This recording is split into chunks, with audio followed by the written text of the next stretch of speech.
CM Siddaramaiah 3 ದಿನಗಳ ಕಾಲ ದೆಹಲಿ ಪ್ರವಾಸದಲ್ಲಿದ್ದಾರೆ. ಅಂದರೆ ಇವತ್ತಿಗೆ 2ನೇ ದಿನ. ಸೊ ನಾಳೆ ಕೂಡ ಇರ್ತಾರೆ. ಸೊ ಅಮಿತ್ ಶಾ ಅವರನ್ನ ಭೇಟಿಯಾಗಿದ್ದಾರೆ ಸಿಎಂ ಸಿದ್ದರಾಮಯ್ಯ. ಸೊ ರಾಜ್ಯದ 5 ನಗರಗಳಲ್ಲಿ ಸೇಫ್ ಸಿಟಿ ಯೋಜನೆ ಜಾರಿಗೆ ಒತ್ತಾಯ ಮಾಡಿದ್ದಾರೆ. ಸೊ ಇವತ್ತು ಮೋದಿಯವರ ಜೊತೆಗೂ ಕೂಡ ಚರ್ಚೆ ಆಗುವಂಥ ಎಲ್ಲ ಸಾಧ್ಯತೆ ಕಂಡು ಬರ್ತಾ ಇದೆ.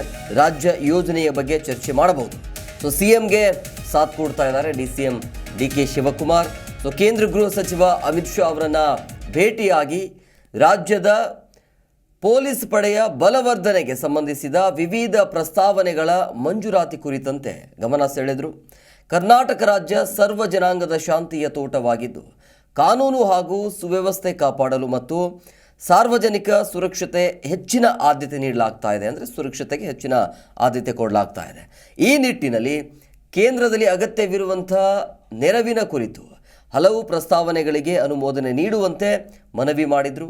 ಭಾರತ ಸರ್ಕಾರವು 80 ಕೋಟಿ ರೂಪಾಯಿ ವೆಚ್ಚದಲ್ಲಿ ಇಂಡಿಯಾ ರಿಸರ್ವ್ ಬ್ಯಾಟಲಿಯನ್ ಸ್ಥಾಪನೆಗೆ ಅನುಮೋದನೆ ನೀಡಿತು. ಸೊ ಹೆಚ್ಚುವರಿಯಾಗಿ ಬಳ್ಳಾರಿ ಮತ್ತು ಉತ್ತರ ಕನ್ನಡ ಜಿಲ್ಲೆಯ ಕಾರವಾರದಲ್ಲಿ 2 ಬೆಟಾಲಿಯನ್ ಸ್ಥಾಪನೆಗೆ ಅನುಮೋದನೆಯನ್ನು ನೀಡುವಂತೆ ಮನವಿಯನ್ನು ಮಾಡಿದ್ದಾರೆ.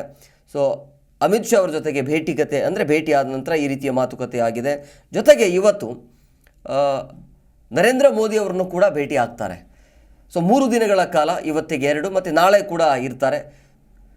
ಈಗಾಗಲೇ ದೆಹಲಿಯ ಪ್ರವಾಸದಲ್ಲಿ ಸಿಎಂ ಸಿದ್ದರಾಮಯ್ಯನವರು ಇರುವಂಥದ್ದು. ರಾಜ್ಯದ ಎಲ್ಲ ಸಂಸದರ ಜೊತೆ ಈಗಾಗಲೇ ಚರ್ಚೆಯನ್ನು ಮಾಡಿದ್ದಾರೆ. ಅಂದರೆ ರಾಜ್ಯದಲ್ಲಿ ಏನೆಲ್ಲ ಸಮಸ್ಯೆ ಇದೆ, ಸೊ ರಾಜ್ಯಕ್ಕೆ ಬರಬೇಕಾಗಿರುವಂಥ ಅನುದಾನ ಆಗಿರ್ಬೋದು ಅಥವಾ ಯೋಜನೆಗಳು ಆಗಿರ್ಬೋದು, ಎಲ್ಲರೂ ಕೂಡ ಒಗ್ಗಟ್ಟಾಗಿ ಕೆಲಸವನ್ನು ಮಾಡಿ ಅಂಥೇಳಿ ಮನವಿಯನ್ನು ಮಾಡಿದರು. ಎಲ್ಲರೂ ಕೂಡ ಸೇರಿಕೊಂಡಿದ್ರು ಆ ಟೈಮಲ್ಲಿ ನಿನ್ನೆ. ಸೊ ಇವತ್ತು ಮೋದಿಯವರನ್ನ ಭೇಟಿಯಾಗುವಂಥ ಸಾಧ್ಯತೆ ಇದೆ.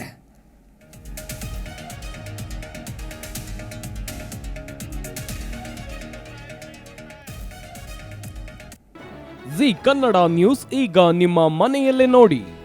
ಎಲ್ಲ ಕೇಬಲ್ಗಳಲ್ಲಿ ಈಗ ಲಭ್ಯ.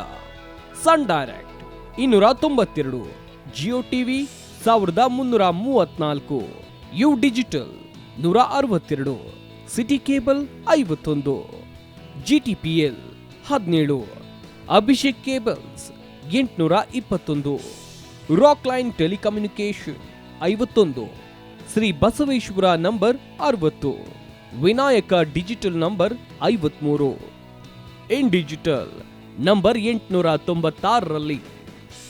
ನಿಮ್ಮಿಸ್ತದ ಜಿ ಕನ್ನಡ ನ್ಯೂಸ್ ನೋಡಿ ಆನಂದಿಸಿ.